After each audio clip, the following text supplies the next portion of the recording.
if I'm losing balance in a split squat, is it okay for me to hold on to something? So the short answer to that is no.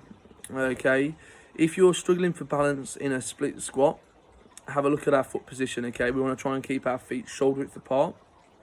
Rather than bringing your back foot closely behind your front foot. That's potentially why we could be losing balance. The reason I'd say is not to hold on to something is that potentially can take the strain of actually put loading through our muscles, okay, by holding on to something. If the question was, I'm struggling to actually perform a split squat, is holding on to something to assist us driving out the bottom may be of help. But if you're losing balance, I wouldn't want you to really hold on to something. I'd think about sort of changing the movement, taking your feet a little bit wider to help that out a bit. I am trying to keep my strength up as much as possible, even though my training has changed drastically. Should I be eating in a calorie surplus or at maintenance?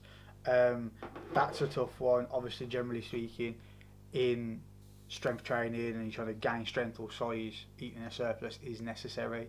But at this time, I doubt there's many people that are able to keep up with their programming or their training intensity.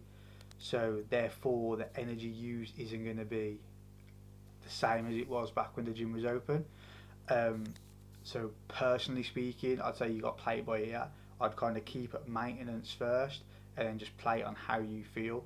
If you're watching the weight, if you're watching the scale, sorry, if your weight's going down, obviously you need to increase it a little bit.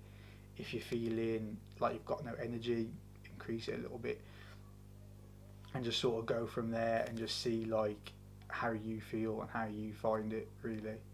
So round up, eat at maintenance. If you need to, increase your calories. Since training at home, I've started to get a sharp pain in the arch of my right foot. What could this be? So I'm going to start by saying this is outside of my remit. You need to consult with a medical professional really. There could be underlying issues there that you don't know about. Obviously, you don't want to start stretching it if it's damaged, and it could end up creating more work for yourself. But a good thing to do is just check your trainers. If you are wearing trainers, it could be that they're quite old, or it could be that they're just damaged and they're just not supporting your foot as much as it should. But I definitely recommend you go and get it checked out. Why do people train their neck? So specifically to my populations, I work with a lot of combat athletes. The reason that I do a lot of neck work with my guys is because these guys are hitting each other in the face as hard as possible, to be honest, and choking each other unconscious. And the likelihood of concussion is very real in combat and collision sports. So I do a lot of neck work in conjunction with a lot of upper back work to try and negate concussion as best as possible.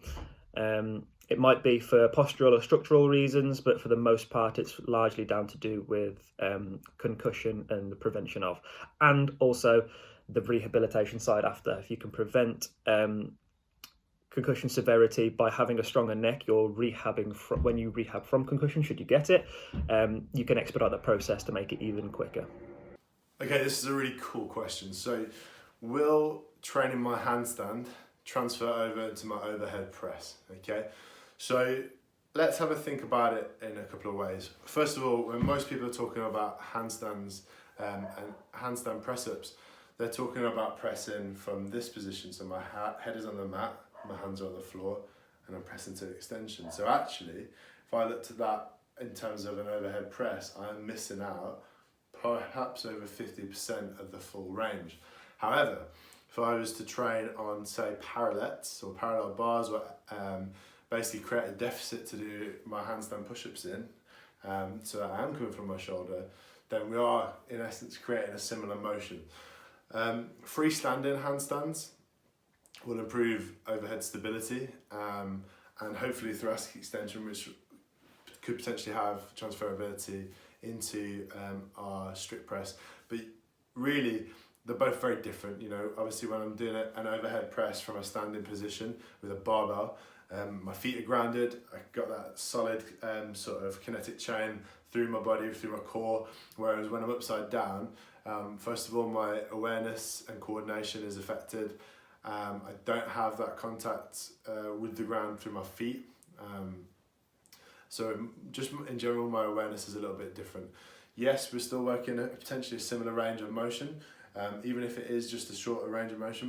Maybe by training from here to here through a normal handstand press, we get a little bit stronger in that phase of the exercise, but really we want to be working the full range. Your improvements will come through coordination and improvements in engaging your core and overhead stability, and that's probably where it ends.